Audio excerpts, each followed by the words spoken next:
वस्सलातु वस्सलाम अला मन ला नबी बादा। मैडम चेयरपर्सन, शुक्रिया।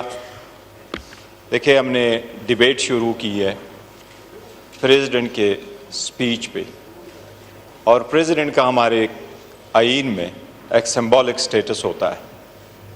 प्रेसिडेंट जो भी एजेंडा देता है और पॉइंट आउट करता है वो हुकूमत की तरफ से होता है। वो हुकूमत का एजेंडा पार्लियामान के सामने रखता है।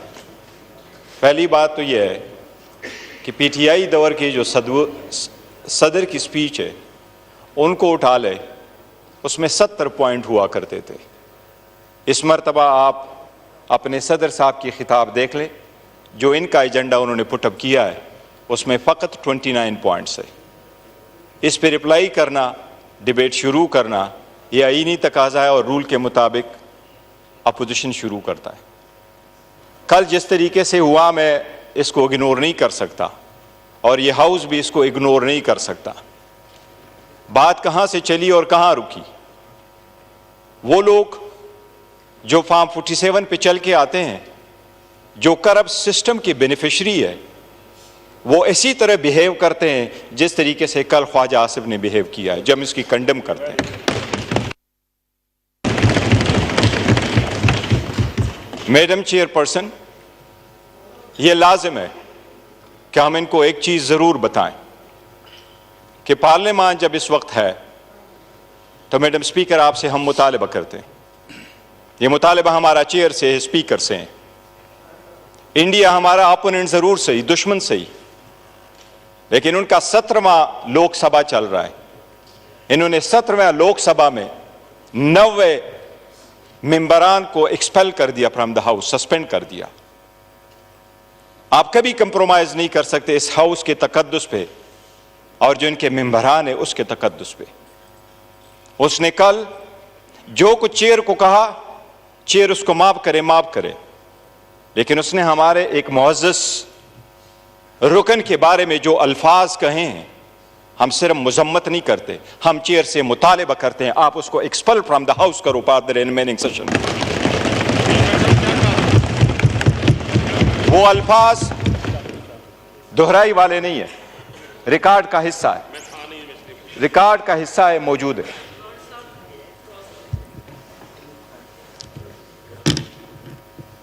Madam chairperson, there is enough to everything.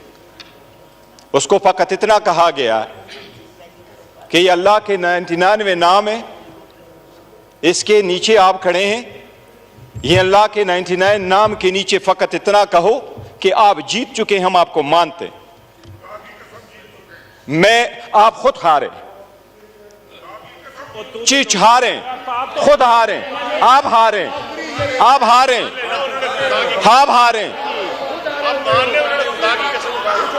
आप अपनी स्पीच में बात कीजिएगा, वफादार ना बनो, बंद करो। नहीं प्लीज, आप प्लीज बैठ जाए, पीछे जो है आप बैठ जाए, आप भी बैठ जाए प्लीज, आप भी बैठ जाए, आप भी बैठ जाए। बैरिस्टर साहब, देखिए हाउस का एक तरीका होता है, ऑटोमेटिकली जो अल्फाज जो गैर पार्लिमानी होते हैं उन्हें एक्सपंज कर दिया जाता है और वो एक्सपंज बिल्कुल हो जाते हैं। और मैं आपको ये बताना चाह रही हूँ कि प्लीज आप भी नहीं बोले, आप भी नहीं बोले, एक दूसरे को बर्दाश्त करें। मैडम जस्ट अ सेकंड, हमने आपसे रिक्वेस्ट नहीं की कि उनके अल्फाज को स्पंज कर दे, वो स्पंज ही होंगे और आपने करने ही करने, लेकिन स्पंज के अल्फाज से वो ज़ायल नहीं हो जाते उसका असर।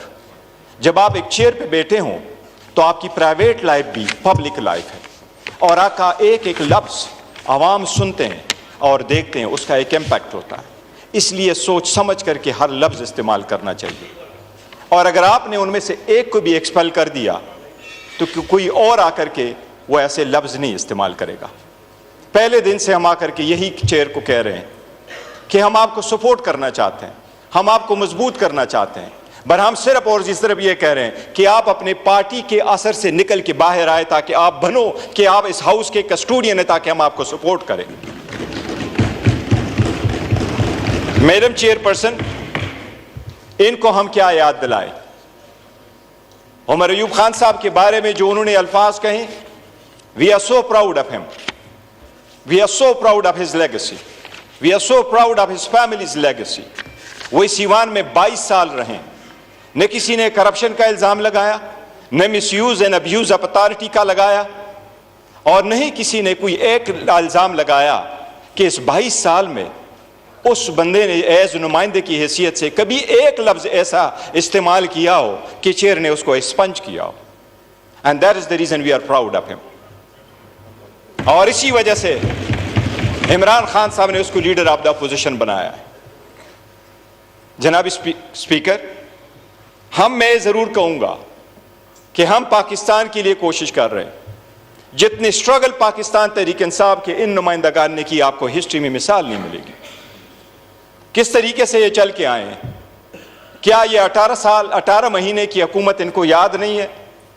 क्या हमारे औरतें जो पकड़ी जा रही थी इनको याद नहीं है? क्या वुमेन एम्पावरमेंट की बात कर रहे हो, आज उस बहनों की बात कर रहे हो जो जेलों में पड़ी हैं? क्या बुशरा बीबी का किसी भी दूर तक तो शखाना के साथ कोई ताल्लुक है जो 15 साल की आप सजा देते हैं?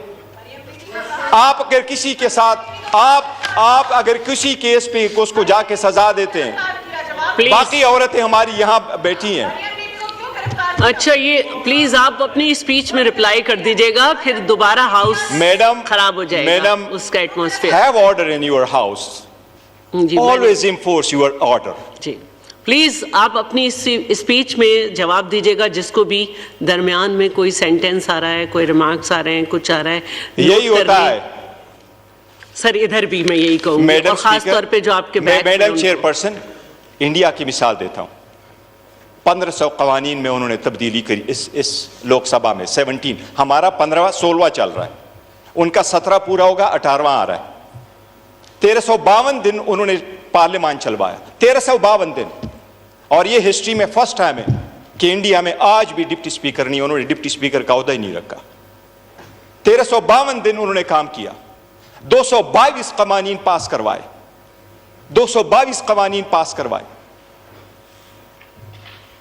और फिर क्या किया? करोड़ों रुपए अपने साथ बचाए। क्योंकि इतना तो आपको असर होगा, दुश्मन भी सही, लेकिन वो डेमोक्रेसी से होकर के थ्रू चल के आके करते हैं। अगर आप अवाम की नुमाइंदा हो तो फिर अब आप अवाम का सोचते हैं। हमारे पास यही सोच है, हम उनको रिमाइंडर नहीं करना चाहते। But Khwaja got to realise, take it easy. आपकी दास्तान कोई ऐसी नहीं है। डॉन लीक्स वाले आप थे, सुप्रीम कोर्ट पे हमला करने वाले आप थे, पनामा में नाम आने वाले आप थे, पनामा में नाम आने वाले आप थे, पनामा में नाम आने वाले आप थे, डॉन लीक्स वाले आप थे। आप लोग प्लीज खामोश हो जाएं, फिर मैं उन्हें खामोश नहीं कर सकूंगी। स्पीच कर रहे हैं गौहर साहब, उन्हें करने दें। मैडम चेयरपर्सन, डॉन लीक्स वाले ये थे, पनामा वाला ये थे, आपके लीडर के खिलाफ जिसको अभी सदर बनाया मेमो गेट वाले ये थे, खुद वकीलों वाला यूनिफॉर्म पहन करके केस रगू करने वाला नवाज शरीफ था। और ये लोग तो अकलियत ही है, ये उसको कौन मानेगा? इनकी हुकूमत है, आज भी इनके पास अक्सरियत नहीं है, नवाज शरीफ के पास है। आप उस चेयर पे अपनी पार्टी रिप्रेजेंट करती हैं, ये वाले लोग हमारे साथ भी बैठ सकते हैं। ये ऐसा हाइब्रिड सिस्टम बनाया, ना हुकूमत ना अपोजिशन, लेकिन फिर भी एक हकीकत है, शहबाज शरीफ आज भी विदाउट मेजॉरिटी है हिस्ट्री में ऐसी हुकूमत बन रही है और बन चुकी है जिसको आवाम कभी नहीं मानती कि ये हुकूमत है, ये फेक है, जाली है। और यही रीजन है नवाज शरीफ ने उससे इस्तीफा भी ले लिया सदारत का। और यही रीजन है कि नवाज शरीफ, यही रीजन है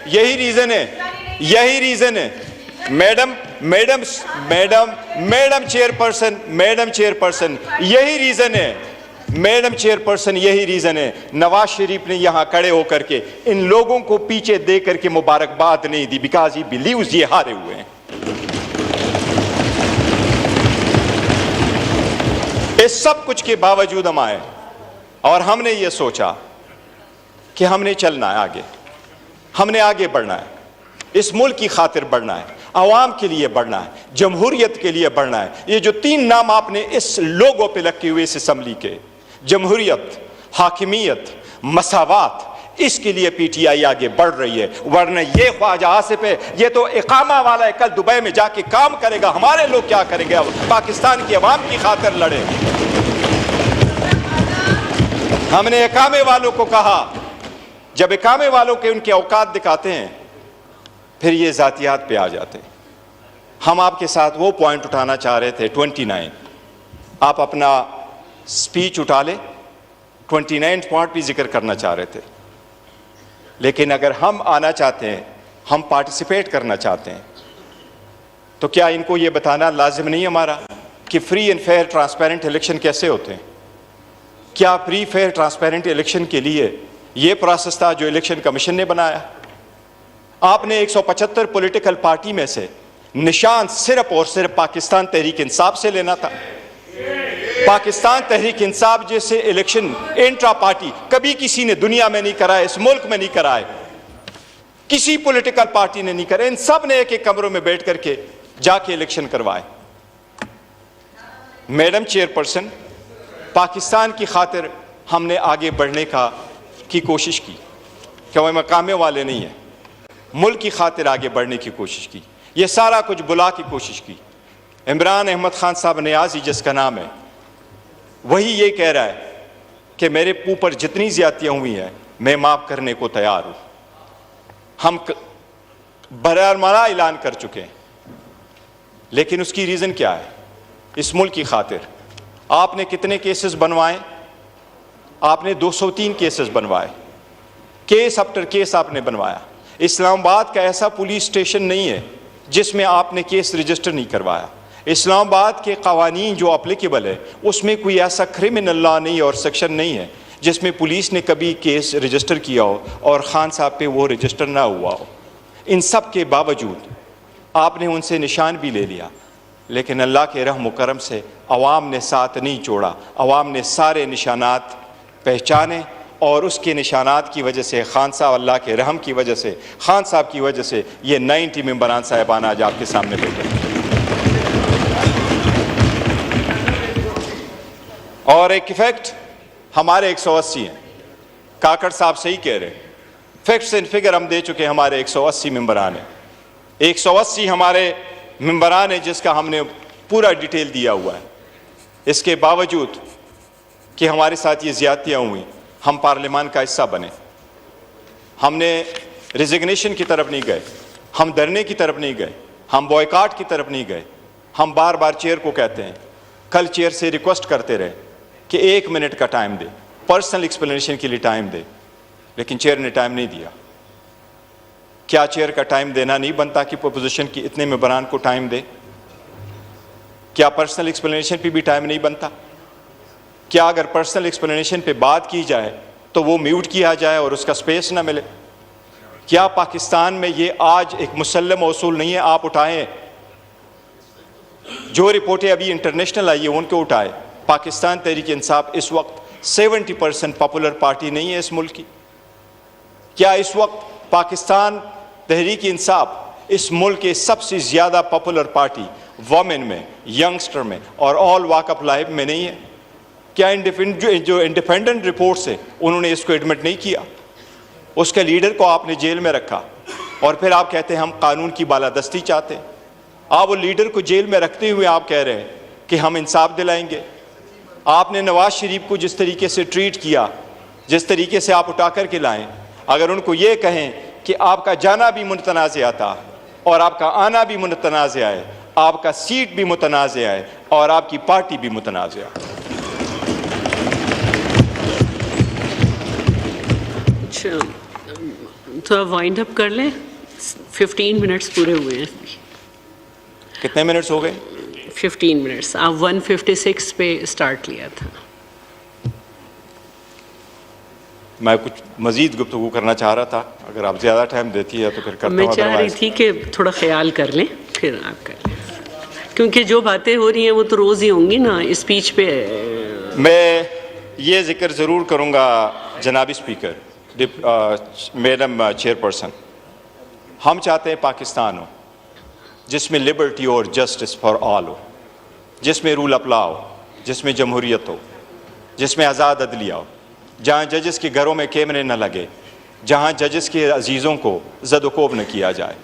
अदलिया इंडिपेंडेंट होगी, मजबूत होगी, तो हमें 45 साल इंसाफ के लिए इंतज़ार नहीं करना पड़ेगा, हमें बर वक्त इंसाफ मिलेगा। यहाँ हम बैठे हुए हैं और हम आवाम का वोट अगर लेकर के यहाँ बैठे हैं तो हमने ज़ाती मुफादात से बालातर होकर करना है। इसलिए हम रेडी हैं कि कौम और अवाम की खातिर और मुल्क की खातिर हम आगे बढ़ना चाहते हैं, और हमने जो आवाज़ उठाई है वो इस मुल्क की जमहूरियत को मजबूत करने के लिए किया है।